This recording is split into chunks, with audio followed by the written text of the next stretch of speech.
Verti's Verbis podcast disclaimer: the information presented in this podcast is for entertainment, informational, and educational purposes only. It is not intended as legal, professional, or financial advice and should not be construed as such. Content and topics shown or discussed may not be accurate nor up-to-date information. Laws and regulations change frequently and vary by location, jurisdiction, and by nation. You should consult with a qualified legal or financial professional for advice specific to your situation. Listening to this podcast does not create an attorney-client relationship. The views expressed by the host and guests are their own and do not reflect the views of the podcast as a whole. The host is not responsible for any errors or omissions in the information provided or for any actions taken based on the content of this podcast. We are not liable for any losses, damages, or consequences arising from the use of this information. By listening to this podcast, you agree to hold the host and any guests harmless from any decisions you make, or from any losses, damages, or other claims arising from the use of this information. Okay, welcome back. Today we're doing something slightly different. Gonna go solo for this episode. Change things up a little bit. What I want to do is I want to go back to basically how it started and how are we doing type of review on the options trading relating to MicroStrategy. We have had a prior episode that talked about it with my co-host. I'll link to that in the notes. So if for anyone that wants to kind of look at that as a primer with regards to the reasoning behind doing a dive into and learning options trading, specifically with MicroStrategy. Now, what is it? We're about, it's January the 18th today, so it's been a good, I guess 3 months. Not long, not short. But a lot of things have happened, and what I'm going to preface with is obviously none of this is financial advice. I'm doing this in part to basically document my journey through options trading. I'm definitely making mistakes, no doubt, but that's the whole point, right?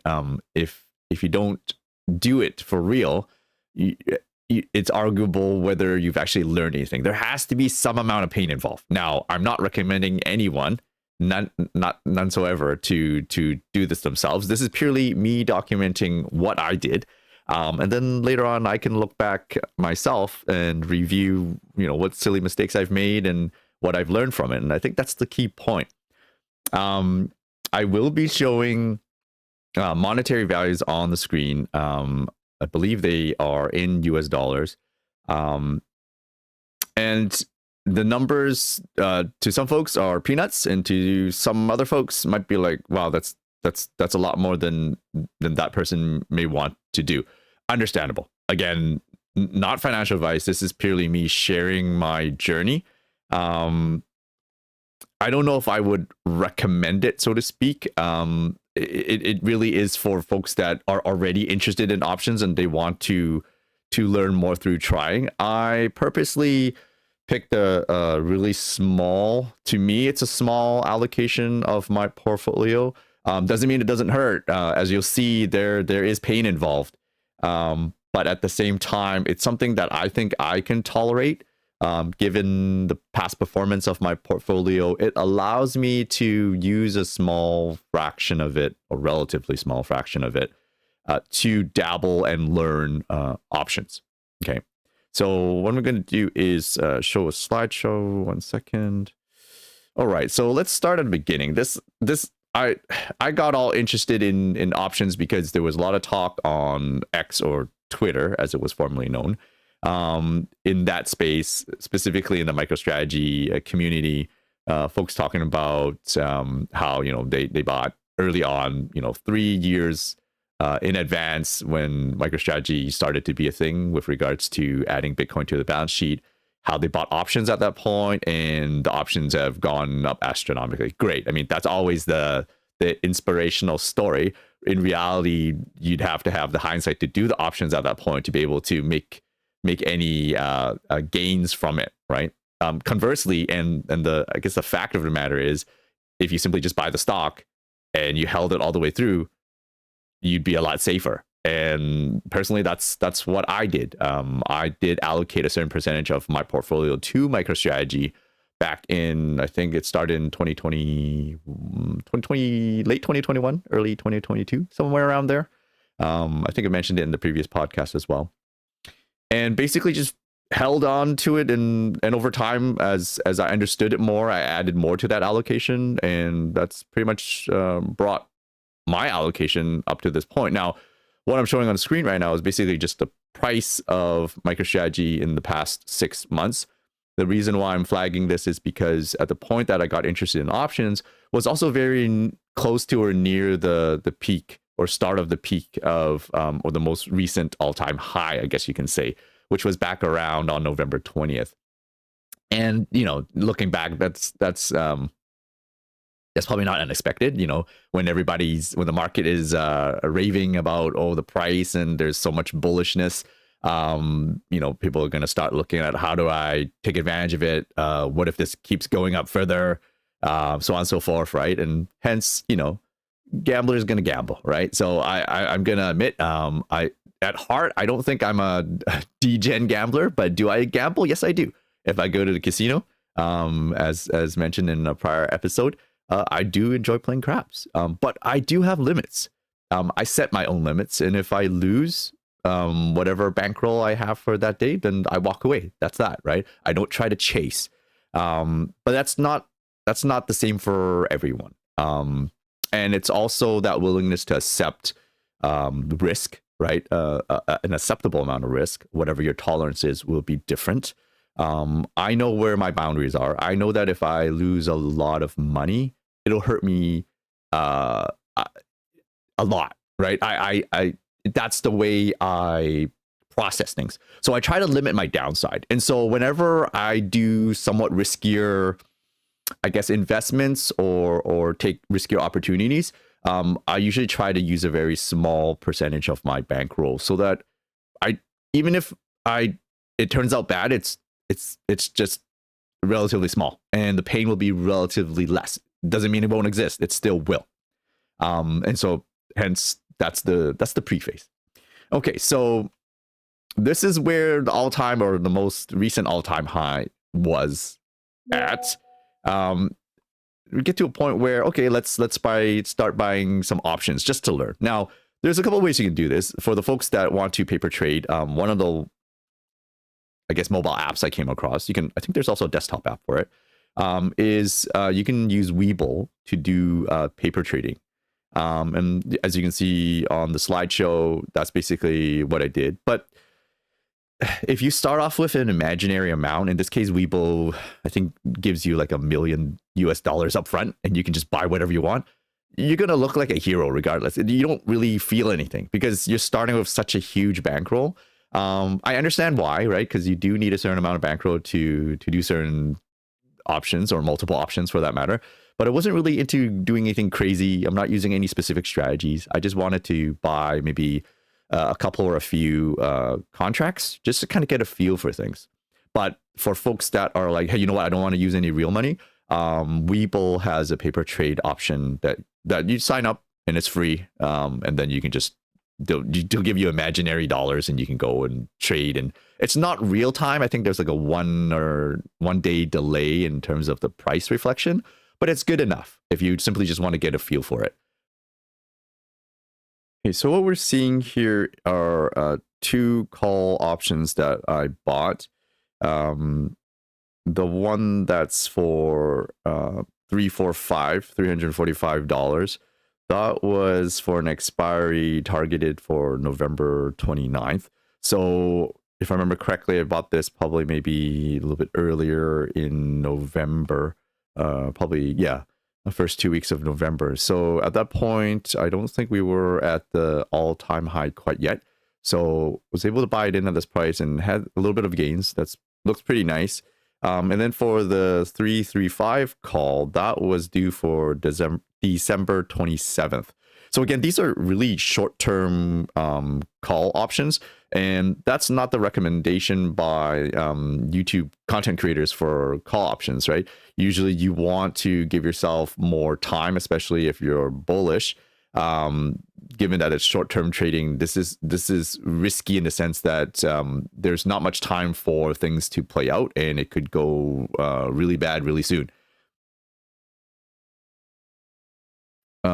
Obviously, as things started to look nice, you can see the 335 and the 345 call options were 47% and 62% in unrealized profit. So everybody's a winner when the price goes up. And obviously at that point, I wanted to put in an extra contract, but prices or the market itself started to reflect that interest. And so in order to buy anything that was so-called cheaper in terms of buy-in on premium, I had to go all the way out of the money into the $700 call option range, which is kind of ridiculous looking back, because that's expecting the price to basically double. 335, 345 is still reasonable because of the fact that the price, these two calls were actually at the money or in the money. Well, in this case right now it's in the money because it's up. But when I bought them, they were close to at the money, which is usually the better approach according to, again, YouTube content creators on call options. Of course, I went and broke that guideline and decided, hey, you know what? This is the key one that I can afford. It's extremely bullish. Let's give it a shot, see what happens. Sometimes you really do have to learn through pain. And then as time progressed through, we can see that there were some fluctuations, but overall not too bad. And if you're holding and owning a MicroStrategy or Bitcoin for that matter, to some degree, you do have to get used to the volatility. And for myself, I think I can handle it relatively well.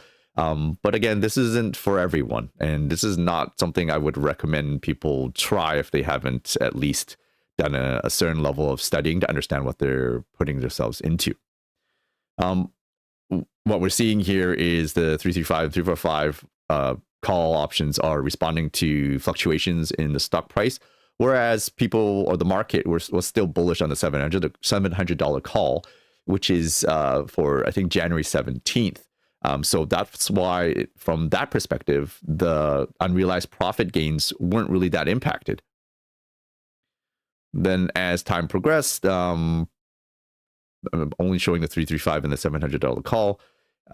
They're both, basically fluctuating back up. Everything's looking great, right? Up 56% for one, 44% for the other. Everybody's a winner again.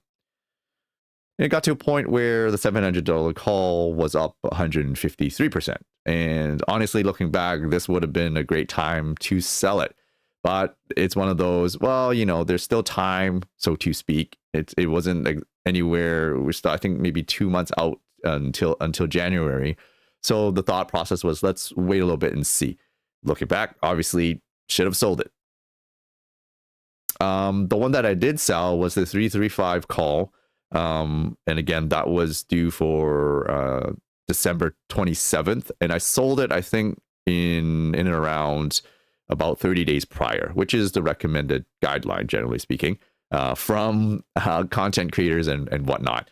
And I was able to walk away with a little bit of profit, which was nice. This is just a reflection of market price and what I still held in my contracts. I think the 890 here is where I decided, oh, you know what? I'm going to take some of my profit and roll it into another call. The 890 call, if I look back, that's slated for February 21st as the expiry date. But again, 890, that's extremely bullish. Is it possible? Don't know. We're not in February yet. We're currently in January, mid-January. We'll have to wait and see. If things work out well, I'd be happy to walk away break even. At this point, I'm not really expecting much. And then, as you can see, the price at that time, if I remember correctly, this was in around November 20th. I think this was all-time high. So things were looking great, right? $527 overnight. Wow, amazing, right? Everyone's bullish. And of course, that's reflected in the two contracts that I still had, or at least the ones that I'm showing, the 700 and 890. Those are great. Look at the $700 call, 392%. Wow, looks like I'm winning very hard. And then the 890 is at 36% unrealized profit. And then we're seeing some fluctuations. This one here is, or I think this is around November 20th. And you're starting to see some fluctuations on the 890 call. And then this here is reflecting, I think, the start of when MicroStrategy started to do at the market share selling to basically collect on the premium. and taking that to buy Bitcoin and adding it to their balance sheet, which I do love. That's the creative way to add more Bitcoin to the MicroStrategy balance sheet. I'm all for that as a shareholder. Of course, this doesn't work great for the extremely bullish call options, but as Michael Saylor has said at least once or twice in the interviews that he's done, he's not going to be doing any special favors to the options market, right? He's looking after his retail shareholders, and the institutional shareholders that are invested in his company. Options folks are going to have to take on that responsibility themselves, and I'm fully conscious of that. This is my responsibility, regardless if it goes up or down, right? It's a learning process for me. And then we start to see that, wow, from 526 approximately, it's dropped down to 406 as a stock price, and that's in, I guess, to some degree, the regular ATM share sales that MicroStrategy was doing every Monday. Or, well, they probably did it before the Monday, but they announce it on the Monday of every week. And obviously, the call options are going to start reflecting that as the price of the stock drops. The probability of hitting the 890 call or 700 call becomes increasingly unlikely. At some point, I added a 1080 call as well. And of course, that's also reflecting the fact that the unlikeliness of that being coming to fruition. You can see negative 37%, negative 67%, negative 75% in unrealized losses, I would say. And as time progressed, those pretty much continued, as we can see. And then that brings up to a point where I think this is relatively more recent. This is probably, yes, this is the last slide, where I think this is within the last week or maybe last couple of days. This is where it's sitting at for the 1080 call and the 890 call, negative 95%, negative 94%. And then there was another one where I think for the $700 call, I didn't sell it. I held it till it went to zero. And for me at that point, I think this was maybe a few days ago, where it was down to $1 value. Sure, I could have sold it, but at the same time, there was the January 17th open interest historic expiry. Kind of wanted to see what would happen.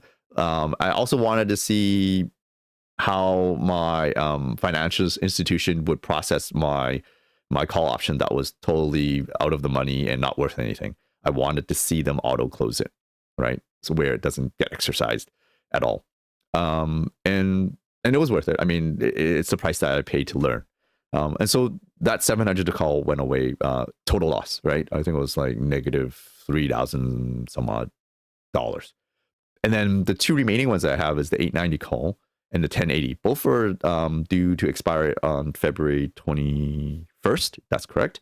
And right now they're sitting at $223 and $455 value-wise. But again, I mean, sure, the thought process is I could sell it. But would keep in mind that there potentially could be a rally coming up. Honestly, I'm not really expecting too much here. The inauguration is for Trump is on the 20th, I believe, and the stock market resumes trading on the 21st. Depending on, Bitcoin has rallied back up. I think right now it's sitting at 103K price wise. So this here doesn't reflect that rally. Maybe a little bit, because I think on Friday when the prices, when the stock market stopped, Bitcoin was already at around 104K. So this is probably already reflective. Whether or not there's a further rally post inauguration on the week of the 20th or 21st, that's yet to be seen. Most likely going to see what happens a week or two, probably near the end of January or early Feb, to see where this is at. And at that point, I may choose to sell it if it's maybe, if I'm lucky, still around this price. If not, maybe I'll just eat it. And that's the price to be paid. It's never going to be a win every time type of thing. And I fully knew what I was committed to, so to speak, in terms of learning through pain. It doesn't have to be, but I think this serves as a lesson, right? And that's what brings us to today. From potential profits to realized pain, in this sense. Does that stop me from buying options going forward? No, it doesn't. What this has taught me so far is definitely don't do any long call options, or intended long call options with a 3-month period, because that, especially with MicroStrategy, that's way too volatile. And MicroStrategy can and will change their playbook on how they take their gains to buy more Bitcoin, and that will have an impact on the options market. So it's best to do longer ones if anyone were to do it. But at the same time, I don't think I will be doing any long option calls or leaps for MicroStrategy for the next 12 months. My thinking is, my expectation is that the price of Bitcoin will continue to pump over the next 12 months approximately. That's my thought process. And along with it, MicroStrategy. If I were to buy those options, those leap calls right now, I'd have to leap all the way into 2026 or 2027, 2-3 years out, to make it relatively, I guess, from my perspective, tangible or affordable. Even then, it's not cheap.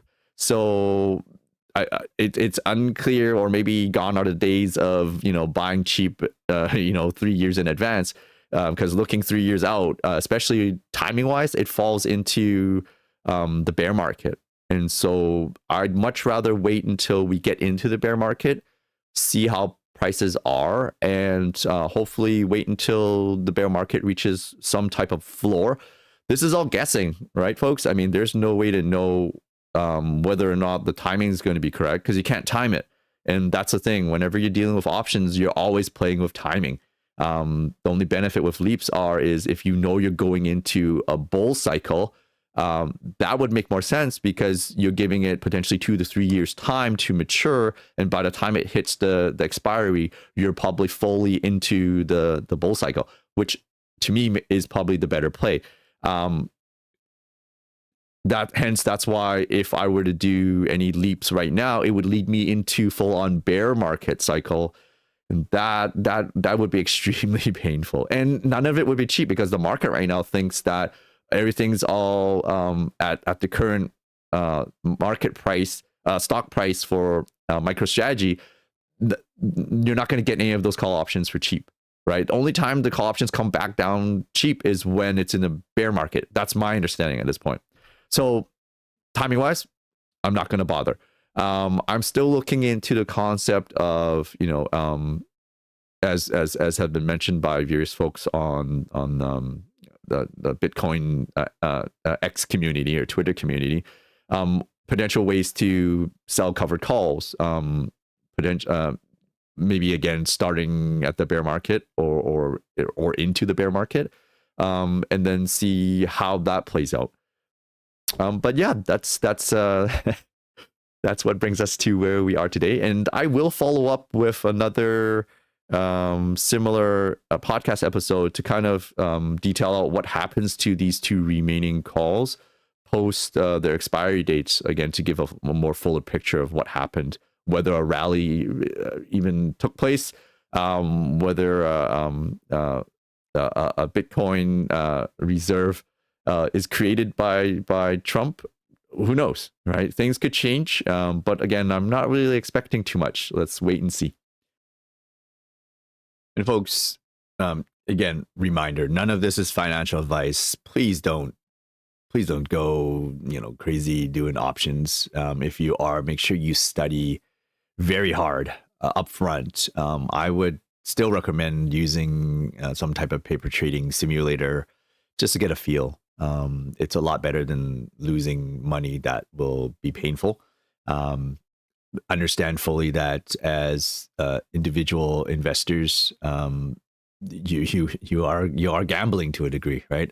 We've mentioned it multiple times on this podcast, my view and my co-host view is that the stock market is one big gambling casino. So understand what you're getting yourself into, understand your limits, play according to your bankroll, don't exceed it.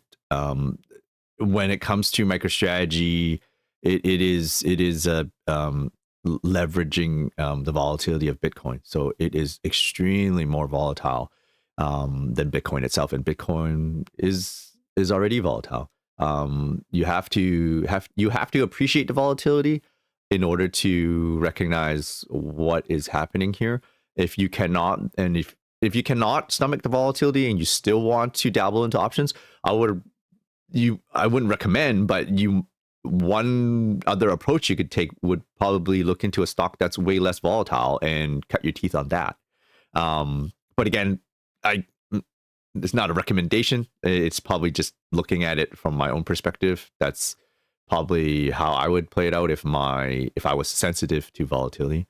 Long story short, not financial advice, folks. We have to own the responsibility of what we do for our investments. All right. Thank you very much.